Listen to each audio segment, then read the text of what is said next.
சதா நேரமும் தெய்வ சிந்தனையோட தெய்வம் மட்டுமே துணைன்னு வாழக்கூடிய துலாம் ராசி அன்பு சொந்தங்களுக்கு வணக்கங்க. துலாம் அப்படின்னாவே எல்லாரும் நினைக்கிறது ரொம்ப கெட்டிக்காரங்கப்பா, நல்லா எடை போட்டு வாழுவாங்க அப்படின்னு நினைப்பாங்க. எடை போடுவாங்க தான், நல்லது எது கெட்டது எதுன்னு எடை போடுவாங்க. ஆனால் நல்லவங்க யாரு கெட்டவங்க யாருன்னு தெரிஞ்சுமே அவங்ககிட்ட ஏமாறக்கூடியவங்க இந்த துலாம் தான். ஒரு சிலர் பேசுவாங்க, ஆமாம் இதெல்லாம் கணக்கு பார்த்து பெரிய பெரிய விஷயத்தெல்லாம் கோட்டை விட்டுடுவான் அப்படின்னு சொல்லுவாங்க இல்லையா, அந்த மாதிரி ரொம்ப சாமர்த்தியசாலி, ரொம்ப நல்லவங்க, எல்லாருக்கும் நல்லது செய்யக்கூடியவங்க. இந்த பெரியவங்க சொல்லுவாங்க இல்லையா, நல்லவங்க இருந்தால் மழை பெய்யும்னு சொல்லுவாங்க. துலாம் ராசி இருக்கக்கூடிய இடத்துல கட்டாயம் மழை பெய்யக்கூடிய அளவுக்கு இவங்க நல்லவங்க தான். புரியுதுங்களா? அது எல்லாரையுமே கவர்ந்து இழுக்கக்கூடிய அழகும் இருக்கும், அறிவும் இருக்கும். நம்மள என்ன சொல்லுவோம், அழகு இருந்தால் அறிவு இருக்காது, அறிவு இருந்தால் அழகு இருக்காதுன்னு சொல்லுவோம். அது இரண்டும் சேர்ந்தது தான் இந்த துலாம் ராசி. வாழ்க்கையில் உச்சக்கட்டத்தை இவங்க அடைஞ்சாலும் சரி, அதாவது உயர்வான நிலைக்கு போனாலும் சரி, தான் கீழே விழுந்து கிடந்த நேரத்தில் நம்ம எப்படி இருந்தோங்கிறதையும் மறக்க மாட்டாங்க. தான் அப்படி இருந்த நேரத்தில் யார் யார் உதவி செஞ்சாங்களோ அதையும் மறக்காத குணம் படைத்தவங்க தான் இவங்க. இந்த வள்ளுவருடைய வாய்மொழியில ஒரு திருக்குறள் இருக்கு, நன்றி மறப்பது நன்றன்று, நன்றல்லது அன்றே மறப்பது நன்று. துலாமை பொறுத்த வரைக்கும் நீங்க கெட்டது செஞ்சாலையும் மறந்துடுவாங்க, இவங்க நல்லது செஞ்சாலையும் மறந்துடுவாங்க. இதுதான் துலாம். நான் உனக்கு நல்லது செஞ்சிருக்கேன், நீ எனக்கு செய்யணுங்கிற எதிர்பார்ப்பு துலாம் கிட்ட எப்பவுமே இருக்காது, உசுரே போனாலே சரி. புரியுதுங்களா? நான் உனக்கு அவங்ககிட்ட உதவி செஞ்சிருக்கேன், நான் போய் அவங்ககிட்ட உதவி கேட்குறேன்னு வந்து நிற்கவே மாட்டாங்க. முடிஞ்ச அளவுக்கு தன்னுடைய கஷ்டத்தை, தன்னுடைய தேவைகளை, தனக்கான வேலைகளை இவங்களே பார்த்துப்பாங்க. இதுதான் துலாம். இதெல்லாம் மற்றவங்க என்ன நினைப்பாங்க, சரி பாரு போய் வேணா நல்லாவே இருக்கான் பாரு, ஒரு நாளும் ஒரு கஷ்டம்னு சொல்லிட்டு ஒருத்தர்கிட்ட கேட்டதில்லை, ஒரு நாளும் ஒரு கஷ்டம்னு சொல்லிட்டு ஒருத்தர்கிட்ட போய் நின்னதில்லை. இப்படி உங்களுடைய நிலையை தெரிஞ்சுக்கிட்டுமே உங்களை ஒரு மாதிரி தூத்துவாங்க, சொந்த பந்தங்களாகட்டும் எல்லாருமே இருக்கட்டும். ஆனால் அதுக்கெல்லாம் நாங்கள் பயப்படுவோமா அப்படின்ற மாதிரி துலாம் ராசிக்காரங்க அதை தூசி மாதிரி தட்டி விட்டு போயிட்டே இருப்பாங்க. ஆடா நீ என்னமோ பேசிட்டு போ, எனக்கு தெரியும் நான் எப்படின்னு, அப்படிதான். ஸோ இப்போ வந்து தலைப்பு பார்த்துருப்பீங்க, 38 ஆண்டுகளுக்கு பிறகு பாம்பு ரூபத்தில் வரும். துலாம் வந்து யோசிக்கிறீங்க, திடீர் திருப்பங்களுக்கு தயாராக இருங்க, 48 நாட்களில் இது நடக்கும்னு போட்டிருக்கு. அப்படி என்னம்மா நடக்க போகுது, ஆல்ரெடி நானே அல்லோலப்பட்டு இருக்கேன். சொல்லப்போனால் சாவின் விளிம்பில் இருக்கிறவனுக்கு எந்த அளவுக்கு திக் திக்குன்னு இருக்குமோ அந்த மாதிரி மனசு படப்படான்னு அடிச்சுக்குது. எங்கே போகிறதுன்னு தெரில, என்ன பண்ணுறதுன்னு தெரில. இப்படி புலம்பிட்டு இருக்கக்கூடிய துலாம் ராசிக்காரர்களுக்கு ஒரு மாற்றம் வருது, அது பாம்பினால மாற்றம் வருதுன்னு சொன்னால் பயப்பட தான் செய்வீங்க. பயப்படாதீங்க. காரணம் கேட்டிங்கன்னா, உங்களுக்கு சில கிரகங்களுடைய மாற்றம்ங்கிறத அதிர்ஷ்டத்தை ஏற்படுத்துது. பாம்பு பாம்புன்னு சொல்லும் போது பயம் வேணாம், ராகுவும் கேதுவுடைய பயிற்சியின் காரணமாக தான் உங்களுக்கு நல்லது நடக்க போகுது. திடீர் திருப்பங்கிறது உங்களுக்கு நல்ல வகையில் தான் இருக்க போகுது. அது விசுவாவசு வருடம் சித்திரை மாதம் 13ஆம் தேதி 26/4/2025 ஆங்கில வருடத்துல மாலை 4:28 பூரட்டாதி நட்சத்திரம் 3ஆம் பாதத்துல இருந்து கும்பராசிக்கு ராகுவும், உத்திரம் நட்சத்திரம் 1ஆம் பாதத்துல சிம்ம ராசிக்கு கேதுவும் பயிற்சி ஆகுறாங்க. இப்ப இந்த பாம்பு அப்படின்னாவே வளைஞ்சு வளைஞ்சு போகும். ஆனா இந்த நவகரங்கள்ல விற்றக்கூடிய இவங்க 2 பேரும் பின்னாடி நோக்கி நகர்றது தான் இவங்களுடைய வேலை. இந்த விளையாட்டு பிள்ளைங்க என்ன பண்ணுவானாக்க, இந்த பக்கம் ஆயேன்னு சொன்னாக்கா அந்த பக்கம் போகும். அந்த மாதிரி மற்ற கிரகங்கள்லாம் முன்னாடி நோக்கி நகர்ந்து பலன் கொடுத்தா இவங்க பின்னாடி நோக்கி நகர்ந்து பலன் கொடுப்பாங்க. இதனாலவே அடரா இதுங்க உல்டாவாச்சு, இதுங்களாம் நமக்கு நல்லது பண்ணுமா அப்படிங்கிறதா நம்ம எல்லாருடைய ஒரு கணிப்புன்னு வச்சுக்கோங்களேன். சனீஸ்வர பகவான் பேர் கேட்டாலே வந்து அப்பப்பா இந்த ஆள் ஒன்று என்ன பண்ண போறாரோ அப்படின்னு பயப்படும் இல்லையா, அதே மாதிரி தான் அவர் எப்படி மெதுவாக நகர்ந்துக்கிட்டு நமக்கு பலன்களை வந்துட்டு எப்போ நல்லது பண்ணுவார் எப்போ வந்து கெடுப்பாருன்னு தெரியாது. சனி கொடுப்பார் சனி கெடுப்பாருன்னு சொல்லி கேள்விப்பட்டிருப்போம். அதே மாதிரிதான் ராகு கேதுவும் மேக்சிமம் நம்மளை கெடுப்பாருங்கிறது நம்மளுடைய எண்ண ஓட்டமா இருக்கு. ஆனா உண்மையில் அப்படி கிடையாது. நல்லதும் செய்வாங்க கெட்டதும் செய்வாங்க. இவங்க இருக்கக்கூடிய இடத்தை பொறுத்து அந்த பலன்களை வந்து கொடுப்பாங்க. இப்போ ஒரு நல்லவங்க வீட்டை போய் தங்கிட்டு இருக்கீங்க அப்படின்னாக்கா உங்களுக்கு நல்ல பழக்கம் வரும். ஒரு தீயவங்க வீட்டில் தங்கிட்டு இருக்கீங்க அப்படின்னாக்கா அந்த கெட்ட செயல் வந்து நமக்கு நல்லது மாதிரி தோணும். அதனால நம்மளும் வந்து கெட்ட செய்ய ஆரம்பிச்சிடும். அந்த மாதிரிதான் இவங்க இருக்கக்கூடிய இடத்தை பொறுத்து பலன் தரக்கூடியவங்க, குணாதிசயங்களை வெளிப்படுத்தக்கூடியவங்க. இப்போ இவங்களை ஏம்மா நம்ம வந்து பாம்பு கிரகம், நிழல் கிரகம் இப்படி ஏன் நம்ம சொல்றோம் அப்படின்னு நான் யோசிச்சீங்கன்னா, சூரிய பகவானும் சந்திர பகவானும் கிரகணம் பிடிச்சப்போ அவங்களுடைய நிழல்களாக உருவானவங்க தான் இந்த ராகுவும் கேதும். ஸோ இவங்களை பொறுத்த வரைக்கும் இவருடைய பேச்சின் காரணமா ஒருத்தர் வாழ்க்கையை வந்து உயர்த்தவும் முடியும், வீழ்த்தவும் முடியும். அந்த வகையில துலாம் ராசிகளுக்கு வாழ்க்கை உயர போகுதா இல்ல வீழ்ச்சி அடைய போகுதா தெளிவா பார்த்து தெரிஞ்சுக்கலாங்க. இப்போ ராகு பகவானை பொறுத்த வரைக்கும் உங்க ராசிக்கு 5ஆம் இடத்துலையும் கேது பகவான் உங்க ராசிக்கு 11ஆம் இடத்துலையும் நின்று பலன் தர போறாங்க. அதாவது துலாம் ராசிக்காரங்க பல வகையில திடீர் யோகங்கள் உங்களுக்கு ஏற்பட போகுது. புதுசா வண்டி வாகனம் வாங்குறது, சொந்த வீடு கட்டுறது, சொந்த வீடு வாங்குறது, அடுத்தடுத்த சுபகாரியங்கள் வீட்டில் நடக்கும். குறிப்பா சவாலான விஷயங்களை கூட சமாளிச்சு சாதனை அடைவீங்க. எதையுமே சமாளிக்கும் சாதிக்கும் வல்லமை உடையவர்களாக வளம் வர போறீங்க. முதல்ல இந்த ராகு என்ன பண்ணுவாரு அதை ஃபர்ஸ்ட் தெரிஞ்சுக்கும். அதாவது ராசிக்கு 5ஆம் வீட்டுல வந்து அமர்ந்து பலன் தர போறாரு இந்த ராகு பகவான். இதனால சொந்த பந்தங்கள் கிட்ட அதிக உரிமை எடுத்துக்கொள்ள வேணாம், அவங்க கிட்ட வீண் வாக்குவாதம் வேணாம். அதே மாதிரி வாய்க்கால் வர பிரச்சனை ஏதாவது இருந்துச்சுன்னா பேசி தீர்த்துக்கோங்க. விட்டு கொடுத்தா கெட்டு போக மாட்டீங்க, அதை உணர்ந்து செயல்படுங்க. அதாவது ராகு பகவான் உங்க பொறுமையை சோதிக்கிறார். அந்த பொறுமையை மட்டும் கடைபிடிச்சிட்டிங்கன்னா அதுதான் உங்களுக்கு ஜாக்பட். ஒரு லாட்ரி அடிக்கிறதுக்கான நம்பர்ஸ் மாதிரி, ஒரு புதையில திறக்கிறதுக்கான சாவி மாதிரி, புரியுதுங்களா? ஸோ பொறுமை தான் உங்களுக்கு ராகு பகவானை வெல்வதற்கான ஒரே வழி. அதே மாதிரி கணவன் மனைவிக்கிடையே சந்தோஷம் நிலைக்கும். இருந்தாலும் தேவையில்லாத சந்தேகமும் அது கூடவே வரும், அதை தவிர்க்கிறது அவசியம். அதே மாதிரி பிள்ளைகளுடைய வருங்காலம் கருதி கொஞ்சம் சேமிக்க செய்வீங்க. அவங்களுடைய உயர்கல்வி உத்தியோகம் சம்மந்தப்பட்ட விஷயங்கள்ல அனாவசியம் மூக்க நுழைக்காதீங்க. அதே மாதிரி மகனுடைய கல்வியா இருக்கட்டும், மகளுடைய கல்வியா இருக்கட்டும், அது சம்பந்தமா வேலை விஷயமா நல்ல நிறுவனத்துல இருந்து வாய்ப்புகள் வரும். அதே போல பிள்ளையுடைய ஆரோக்கியத்துல கொஞ்சம் கவனம் வச்சுக்கோங்க. அப்பப்போ மனசுல வந்து இனம் புரியாத கவலைகள் வந்து மறைஞ்சிரும். தெய்வ வழிபாடுகள்ல மனசை வந்து ஈடுபடுத்திக்கோங்க. அதே மாதிரி ரொம்ப நாளா ஏதாவது நிறைவேற்றாத பிரார்த்தனைகள் இருந்துச்சுன்னா அது வந்து நிறைவேற்றுறது ரொம்ப அவசியம். முடிஞ்ச அளவுக்கு குடும்பத்தோட இப்போ ஒரு வாரத்துலேயோ இல்லை ஒரு 2 வாரத்துலேயோ குடும்பத்தோட குலதெய்வ வழிபாடு செய்கிறது சிறப்பான விஷயம். மனசில் கூடிய சஞ்சலங்கள் நீங்குது. மற்றபடி வீட்டில் அடுத்தடுத்து சுப நிகழ்ச்சிகள் நடக்கும். குலதெய்வ கோயிலை புதுப்பிப்பீங்க, அது சம்மந்தப்பட்ட உதவிகளை செய்வீங்க. பயணங்களெல்லாம் ஆதாயம் இருக்குது. கர்ப்பிணிகளை பொறுத்த வரைக்கும் நெடுதூர பயணங்களை தவிர்ப்பது நல்லது. அது மட்டும் இல்லாமல் மருத்துவருடைய ஆலோசனை இல்லாமல் எந்த ஒரு மருந்தையுமே நீங்கள் எடுத்துக்கூடாது. இது வந்து நாட்டு மருந்து, இதை சாப்பிட்ணும் அதை சாப்பிட்ணும் அந்த மாதிரி ஏதாவது குழந்தைக்கு நல்லது அப்படி இப்படின்னு ஏதாவது கொடுத்தாங்க அப்படின்னா தயவு செஞ்சு நீங்கள் யார்கிட்ட ட்ரீட்மெண்ட் எடுத்துக்கிறீங்களோ அந்த டாக்டரை கன்சல்ட் பண்ணாமல் எடுத்துக்க கூடாது. அதே மாதிரி ஆன்மீகவாதிகள் கல்வியாளர்களுடைய நட்பு கிடைக்கும். குடும்பத்தில் ஏதாவது பிரச்சனை இருக்குது அப்படின்னாக்கா உணர்ச்சி வசப்படாமல் அறிவுபூர்வமாக அதை வந்து அணுகிறது நல்லது. அதே மாதிரி பொது வாழ்க்கையிலே இருக்கிறவங்க தேவையற்ற வீண் விமர்சனங்களை தவிர்க்கிறது ரொம்ப நல்லது. அதாவது ஒரே ஒரு விஷயம்தான், பொறுமை. பொறுமை எருமையோட பெருசுன்னு சொன்னாலும் சரி, பொறுமை உலகத்தின் பெரிது அப்படின்னு சொன்னாலும் சரி. துலாம் ராசிக்கு அது உங்கள் உசுரை பெருசுங்க. இப்போ வந்து ஃபாலோ பண்ணிக்கோங்க. அதே மாதிரி வியாபாரிகளை பொறுத்த வரைக்கும் பழைய சரக்குகளை விற்று திருப்பீங்க. கடையை வந்து நவீனமயமாக்குவீங்க. உத்தியோக பணிகளை பொறுத்த வரைக்கும் உங்களுடைய திறமைகளை வெளிப்படுத்தக்கூடிய வாய்ப்பு கிடைக்கும். நீங்கள் எதிர்பார்த்த சம்பள உயர்வு இப்போ வந்து கைக்கு வரும். புதிய வாய்ப்புகள் உங்களை தேடி வரும். இது கலைத்தொழில் இருக்கீங்க அப்படின்னாக்கா வீண் பழிகள் இருந்துச்சு இல்லையா, தரனால செய்யா தப்புக்கு பழி எடுத்திருப்பீங்க. அந்த வீண் பழிகள் நீங்குது. உங்களுக்கான அதிர்ஷ்ட வாய்ப்புகள் வந்து சேரும். அடுத்த கேது பகவான் இவர் என்ன பண்ணாரு, உங்களுடைய ராசிக்கு லாபஸ்தானமான 11ஆம் வீட்டில் அமர்ந்துக்கிட்டு பல வகைகளில் திடீர் யோகங்களை ஏற்படுத்துறாரு. புதுசா வண்டி வாகனம் வாங்குறது, சொந்த வீடு வாங்குறது, வீட்டில் வந்து அடுத்தடுத்து சுப நிகழ்ச்சிகளை நடத்துறது, உறவுக்காரங்க உங்களுடைய வளர்ச்சியை பார்த்து வியப்படையக்கூடிய அளவுக்கு உயர்வை ஏற்படுத்துறது, சொந்த ஊரில் உங்களுடைய அந்தஸ்து கூடுது, அலைச்சல் வந்தாலும் சரி நினச்சது சாதிக்கூடிய அளவுக்கு கேது பகவான் உங்களுக்கு பலம் ஏற்றுறாரு. உங்களுடைய உடன்பிறப்புகள் வழியில் சுப செலவுகள் இருக்கும். சொந்த விஷயங்களில் இழுபறை நிலை மாறுது. உங்களுடைய பிரார்த்தனைகள் நிறைவேறும். சில நேரங்களில் உங்களுக்கு வருத்தத்தை ஏற்படுத்திட்டு இருந்த பழைய கடனை இப்போ வந்து அடைச்சிட்டு நிம்மதி அடைய போகிறீங்க. பேச்சில் தெளிவு பிறக்கும். மறைமுக எதிர்கள்லாம் அடங்கி போவாங்க. புதிய நண்பர்களால் ஆதாயம் கிடைக்கும். ஆடம்பர செலவுகளை குறைச்சி சேமிக்க தொடங்க. வியாபாரத்தை மாற்றி அமைப்பீங்க.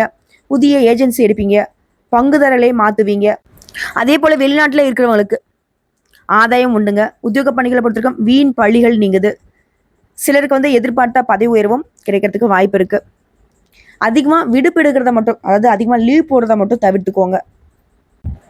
அதாவது ராகு கேதுவோடைய பயிற்சிங்கிறது துலாம் ராசி சித்திரை நட்சத்திரம் 3ஆம் பாதம் 4ஆம் பாதம், சுவாதி நட்சத்திரம் விசாகம் நட்சத்திரம் 1ஆம் பாதம் 2ஆம் பாதம் 3ஆம் பாதம். உங்க எல்லாருக்குமே இப்போ வரைக்கும் பார்த்தது ராகு கேது பயிற்சியினால உங்களுக்கு நடக்கக்கூடிய பொது பலன்களை ஒரு முன்னோட்டம் மாதிரி பார்த்துருக்கோம். இப்போ இன்னும் தெளிவான விளக்கம்னு பார்த்தோம்னா, ராகு பகவானை பொறுத்த வரைக்கும் ரண ருண ரோகஸ்தானத்துலேருந்து பஞ்சமஸ்தானத்துக்கு மாறுறார். அதே மாதிரி கேது பகவான் ஐயன சயன போகஸ்தானத்துலேருந்து உங்களுக்கு லாபஸ்தானத்துக்கு மாறுறார். இதனால குடும்பத்தில் சுப நிகழ்ச்சிகள் நடக்கும், சுப செலவுகள் இருக்கும், பல வகைகளில் முயன்று வருமானத்தை ஈட்டுவீங்க, குடும்பத்தார்கிட்ட விட்டு கொடுத்து நடந்துப்பீங்க, சிலர் வந்து சொந்த வீடு வாங்குவீங்க. அதே மாதிரி உங்களுடைய பொறுப்புகளை எந்த அளவுக்கு சீக்கிரமாக முடிக்க முடியுமோ அந்த அளவுக்கு விரைந்து முடித்து காட்டுவீங்க. தெய்வீக காரியங்களில் ஈடுபாடு கொள்வீங்க. பயணங்களை மேற்கொண்டு புதிய வாய்ப்புகளை நீங்களே தேடிப்பீங்க. உங்களுக்கு தேடியும் நல்ல செய்திகள் வந்துக்கிட்டே இருக்கும். அரசாங்கத்துக்கிட்ட இருந்து உங்களுக்கு இருந்த இந்த கெடுபிடிகள் அப்படிங்கிறது மறையுது, குறையுது. சமுதாயத்தில் மேல் அந்தஸ்தில் இருக்கிறவங்க உங்ககிட்ட ஓடி வந்து ஆலோசனை கேட்பாங்க, பயனடைவாங்க. கடினமான செயல்பாடுகளோட இப்போ வந்து ஈஸியாக முடிச்சு காட்டுவீங்க. உடல் ஆரோக்கியமும் உங்களுக்கு ஒத்துழைப்பாக இருக்குது. முன்னாடி வாங்கிய சொத்துக்களை இப்போ விற்று முறையாக தொடர்ந்து உங்களுக்கு வருமானம் வர மாதிரி ஒரு முதலீடுகளை வந்துட்டு உருவாக்கிப்பீங்க. புதியவர்களுடைய நட்பு உண்டு. அதே நேரம் உடைய செயல்பாடுகளில் பெரிய ஆர்வம் ஏற்படும். உடைய ரகசியங்களை வெளியில் தெரியாமல் கவனமாக பார்த்துக்கணும். இல்லைப்பா, ஃப்ரெண்டுப்பா, தெரிஞ்சவங்கப்பா, சொந்த பந்தம்ப்பா, கூட போகிறவங்கப்பா, இதெல்லாம் வேணாம். அதே மாதிரி முரண்டை பிடிக்கும் நண்பர்கள்கிட்ட விலகி நில்லுங்க. எதுக்கிட்டாலே கோச்சிக்கிறான்ப்பா, அப்படியே விட்டு ஃப்ரெண்டே வேணாம், ஒதுங்கிக்கோங்க. இதனால் எப்பவுமே உங்களுக்கு புதுசாக பிரச்சனை தான் ஏற்படும். அதனால் வேணாங்கிறது என்னுடைய கருத்து. வேணும்னு நினச்சினாக்க பாதிப்பு உங்களுக்கு. அதே மாதிரி பிள்ளைகள்கிட்ட அனாவசியமாக கெடுபிடி காட்டாதீங்க. அதை தவிர்த்துட்டு தட்டி கொடுத்து வேலை வாங்கிக்கோங்க. இதனால் பிரச்சனை வராமல் பார்த்துக்கலாம். இதே உத்தியோக பணிகள் இருக்கீங்க அப்படின்னாக்கா நீங்கள் விரும்பிய இடத்திற்கு இடமாற்றம் கிடைக்கும். மேலிடத்துல இணக்கமான நிலை இருக்குது. சக ஊழியர்கள் உங்களுக்கு ஆதரவாக இருப்பாங்க. உங்கள் மீது மற்றவங்க வீண் குற்றச்சாட்டு சுமத்தி இருந்தாங்க இல்லையா, அந்த விஷயம் இப்போ விலக போகுது. அதே மாதிரி குடும்பத்தை விட்டு சிறிது காலம் ஒரு சிலர் வந்து பிரிந்திருக்க வேண்டிய சூழ்நிலையும் ஏற்படலாம். அதே மாதிரி உங்கள் வேலை விஷயமா அடிக்கடி பயணங்கள் போயிட்டு வருவீங்க. நீங்கள் செய்யக்கூடிய பணிகளில் அதீத கவனம் வச்சுக்கோங்க. நீங்கள் உண்டு, உங்கள் வேலை உண்டு. சட்டுன்னு உங்களுடைய வேலையை நீங்கள் பார்க்கணும். யாரையும் நம்பி உங்களுடைய பொறுப்புகளை ஒப்படைக்கக்கூடாது. அதே மாதிரி நீங்கள் ஏதாவது ஆவணங்களை வந்துட்டு வச்சிட்ருக்கீங்க, அது வேலையில இருக்கட்டும் வீட்டில் இருக்கட்டும், சரியான முறையில் பாதுகாத்து கொள்வது அவசியம். அதே மாதிரி தாங்க மறைமுக எதிர்ப்புல சமாளிக்க நியாயத்தின் பக்கம் நின்று வெற்றி அடைவீங்க, நன்மை உண்டு. அடுத்ததான் சொந்தமாக தொழில் செய்யக்கூடியவங்க, சக போட்டியாளர்கள் இருக்காங்க இல்லையா, அவங்களால உங்களுக்கு வந்து வீண் மன உளைச்சல் ஏற்படலாம். ஆனால் அது வந்து நீங்கள் சமாளிக்கக்கூடிய விதத்தில் தான் இருக்கும். உங்ககிட்ட வேலை பார்க்கக்கூடிய தொழிலாளர்கிட்ட ஒரு கனிவான உறவை நீங்கள் மெயின்டைன் பண்ணுறது நல்லது. அதிக வருமானம் பெற கொஞ்சம் அதிகமாகவே உழைப்பீங்க. பங்குதாரர்கிட்ட விட்டு கொடுத்து செல்வது நல்லது. அதே மாதிரி செய்யக்கூடிய தொழிலோட இன்னொரு உப தொழிலுமே சேர்த்து ஆரம்பிக்கக்கூடிய வாய்ப்பு ஏற்படுது. எந்த யோசனையுமே நீங்கள் செயல்படுத்துறதுக்கு முன்னாடி அதுக்கு தகுந்த ஆலோசகர்கிட்ட கலந்துரையாடி முடிவெடுங்க. கடந்த காலங்களில் உங்களுக்கு ஏற்பட்டிருந்த கஷ்டங்கள் அனைத்துமே இப்போ நீங்க போகுது. கூட்டு தொழிலை ஆரம்பிக்கிறதுக்கு முன்னாடி ஆவணங்களை சரியாக பார்த்துக்கோங்க. முடிவெடுப்பது சிறந்தது. முடிஞ்ச வரைக்கும் பொறுமை கடைபிடிக்கிறது நன்மையை ஏற்படுத்தும். அதே மாதிரி தொழிலில் கடன் இருக்குது அப்படின்னாக்கா அது வந்து பைசா பாக்கி இல்லாமல் வசூல் செஞ்சுருங்க. அதே மாதிரி தொழில் ரீதியாக பணப்புழக்கம் நல்லாயிருக்கும். உடைய பண விஷயங்களில் நம்பிக்கையானவர்களை நியமித்து அதை வந்து மெயின்டைன் பண்ணிக்கோங்க. அடுத்து கலைத்துறையில் இருக்கவங்க உங்களுக்கு கிடைக்கக்கூடிய சிறு வாய்ப்பை கூட வீணடிக்காமல் பயன்படுத்துறது நல்லது. திறமைகளை வெளிக்கொண்டு வர சிறந்த காலகட்டம் இதுவாக தான் இருக்கும். பாராட்டு, புகழ், விருது இதெல்லாம் உங்களை தேடி வரும். இதே பாடல் ஆசிரியர்களாக இருக்கீங்க, பின்னணி இசைக்கலைஞர்களாக இருக்கீங்க, நடன வல்லுநர்களாக இருக்கீங்க அப்படின்னாக்க குறிப்பாக ஜூன் மாதத்துக்கு பின்னாடி ஒரு பொன்னான காலகட்டமாக இருக்கும். கூட வேலை பார்க்குற பற்றிய சக கலைஞர்கள் அவங்ககிட்ட சுமூகமாக நடந்து பழக்க வழக்கங்களை வச்சுக்கிறது நல்லது. வெளியூர் பயணங்களின் போது உடைய உடைமைகள் மீது அக்கறை எடுத்துக்கோங்க. அடுத்ததான் மாணவ மணிகளை பொறுத்திருக்கும் கல்வியில் ஆர்வம் குறைவுங்க. மனசை ஒருநிலைப்படுத்தி படிப்பில் மட்டுமே கவனம் செலுத்துறது உங்களுடைய எதிர்பார்ப்புகளை பூர்த்தி செய்ய வைக்கும். அதே மாதிரி ஆரோக்கியத்தை பொறுத்திருக்கும் சின்ன சின்ன உடல் உபாதைகள் மறையும். உடல் ஆரோக்கியத்தில் கவனம் வச்சுக்கோங்க. விளையாட்டில் சாதனை படைப்பீங்க. அதே மாதிரி படிப்பிலையும் அதிகமான மதிப்பெண்கள் எடுக்கணும்னா அதிகமான முயற்சி தேவை. சோம்பல் அறவே கூடாது. நினைவாற்றலை பெருக்கிக் கொள்ள பயிற்சிகளை மேற்கொள்ளுங்க. தேவையற்ற குற்றச்சாட்டுகள் அகல. தீய பழக்க வழக்கம் இருக்கக்கூடிய ஃப்ரெண்ட்ஸை விட்டு விலகி நிற்கிறது நல்லது. அடுத்த அரசியல் துறையில் இருக்கிறவங்க உங்கள் மீது தலைமை அதிகமான நம்பிக்கை வச்சிருக்கும். உடைய நண்பர்களே உங்களுக்கு எதிராக செயல்படலாம். அதனால அதை புரிஞ்சுக்கிட்டு செயல்படுறது நல்லது. உடைய விசுவாசத்திற்கு மேலிட சரியான பதவிகளை கொடுப்பாங்க. இன்னும் ஒருபடி மேலே சொன்னா சரியான அதிகார தோரணையோட அரசு வாகனங்கள்ல பயணம் செல்லக்கூடிய வாய்ப்பும் கிடைச்சிருக்கு. அதே வேளையில மன உறுதியை வளர்த்து கொள்வது ரொம்ப நல்லது. அடுத்து பெண்களுக்கு குடும்பத்துல கலகலப்பு அதிகமாகுது. எல்லாருக்கிட்டையுமே கனிவாக நடந்து கொண்டு சிறந்த ஆள் அப்படிங்கிற பெயர் எடுப்பீங்க. நெருக்கடியான நேரத்துல பக்குவத்தையும் பொறுமையும் கடைபிடிக்கிறது நல்லது.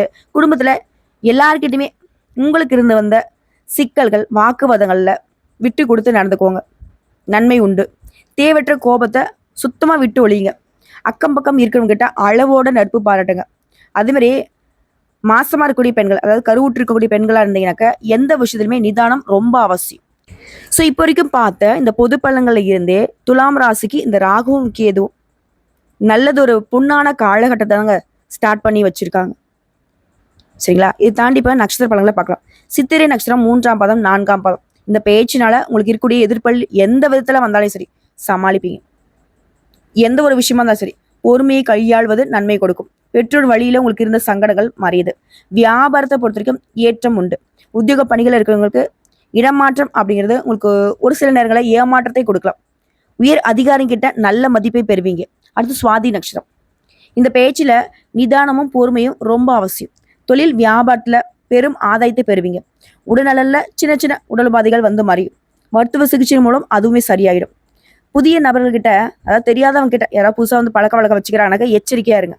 அதே மாதிரி கடித போக்குவரத்து நன்மையை ஏற்படுத்தும். இதுக்கு மேல மின்சாரம், நெருப்பு இந்த மாதிரியான விஷயங்கள்ல கவனம் தேவை. வண்டி வாகனங்களை பயன்படுத்துறப்பவும் கவனம் தேவை. அடுத்து விசாகம் நட்சத்திரம் 1ஆம் பாதம் 2ஆம் பாதம் 3ஆம் பாதம். இந்த பேச்சில் நீ எடுக்கக்கூடிய முயற்சியில் சிறு தடைகள் ஏற்பட்டாலும் அதை வெற்றி அடைய செய்யும். உத்தியோக பணிகளை பொறுத்திருக்கும் வேண்டிய இடமாற்றம் கிடைக்கும். அரசியல்வாதிகளுக்கு எதிரிகளால தொல்லைகள் இருந்துகிட்டே தான் இருக்கும். ஆனாலும் வெற்றி உண்டு. ஸோ எல்லாருக்கிட்டையுமே கவனம் தேவை. இந்த முயற்சிகளுக்கு தகுந்த பலன் வந்துகிட்டே இருக்கும். அதாவது என்ன பண்ணாலும் சரிடா, இது நடந்தே தீருண்டா அப்படின்ற மாதிரி என்ன செஞ்சாலும் சரி அதற்கேற்ற நல்ல பலன் கிடைக்கும். அதே மாதிரி கோர்ட்டு கேஸு வழக்கு விவகாரங்கள்ல தள்ளி போன முடிவு உங்களுக்கு சாதகமாக கிடைக்கும். எல்லாமே நல்லதாகவே நடக்கும். ஸோ இதை தாண்டி உங்களுக்கான இந்த ராகு கேது தரக்கூடிய அதிர்ஷ்டங்கள் நினச்சி நிற்கணும்னா நீங்கள் செய்ய வேண்டிய பரிகாரம் மற்றும் வழிபாடு. குலதெய்வத்தை தினம் வீட்டில் வழிபாடு செய்யணும். எல்லா விதங்களையும் நன்மைகள் உண்டாகும். எதிர்பார்த்த காரியங்களில் வெற்றி கிடைக்கும். அதே மாதிரி நீங்கள் சொல்ல வேண்டிய மந்திர சொல் தினம் ஓம் ஸ்ரீ மகாலட்சுமி தாயே போற்றி போற்றி, அப்படி இல்லையா ஓம் ஸ்ரீ மகாலட்சுமியை நம. இந்த மந்திரத்தை தினமே 15 முறை சொல்வதனால அதிர்ஷ்டம் உண்டு. அதே போல உங்களுக்கு அதிர்ஷ்டம் தரக்கூடிய கிழமைகள் வளர்பறைன்னு எடுத்துனாக்கா திங்கள், செவ்வாய், வெள்ளி. தேய்பிரையில் புதன், வெள்ளி. அதிர்ஷ்டம் தரக்கூடிய எண்கள் 2, 6, 7. இரண்டாவது பரிகாரம் மற்றும் வழிபாடு. கும்பகோணம் நகர்ல மையத்துல அமைந்திருக்கக்கூடிய ஆதிசேஷனை வழிபாடு செய்ய, அது நாகேஸ்வரன் கோயிலில் அருள்பாலிக்கும் நாகேஸ்வரரையும் பெரிய நாயகி தாயாரையும் தரிசனம் பண்ணுங்க. அதே மாதிரி கால் இல்லாதவங்களுக்கு உதவி செய்யுங்க, வெற்றிகள் கிட்டும். அடுத்த 3வது பரிகாரம், வெள்ளிக்கிழமைகள் தோறும் லக்ஷ்மி பூஜை செய்யறதும் முன்னோர்களை வழிபாடு செய்யறதும் செல்வ நிலையை உயர்த்தி வைக்கும். அதே மலர் பரிகாரம்னா வெள்ளிக்கிழமைகள் தோறும் மல்லிகை மற்றும் பிச்சி பூவை உங்களுக்கு எந்த தெய்வம் பிடிக்குமோ அந்த தெய்வத்துடைய கோயிலுக்கு அர்ப்பணிங்க, நல்லதே நடக்கும். முன்னாடி சொன்ன மாதிரியே உங்களுக்கு அதிர்ஷ்டம் தரக்கூடிய திசைகள் மேற்கு, தெற்கு. அதிர்ஷ்டம் தரக்கூடிய நிறம் நீலம், பச்சை. ஸோ இப்போ வரைக்கும் பார்த்த பொது பலன்கள், நட்சத்திர பலன்கள், பரிகாரங்கள் எல்லாமே துலாம் ராசிக்காரர்களுக்கு நீங்களே ஆச்சரியப்படக்கூடிய அளவுக்கு உங்களுடைய வாழ்க்கை நிலையில ராகுவும் கேதுவும் படிப்படியான முன்னேற்றம் இல்லைங்க, படியே இல்லாத அளவுக்கு ஜெட்டு வேகத்துல உயர்வை தர போறாங்க. வாழ்த்துக்கள். வாழ்க வளர்க.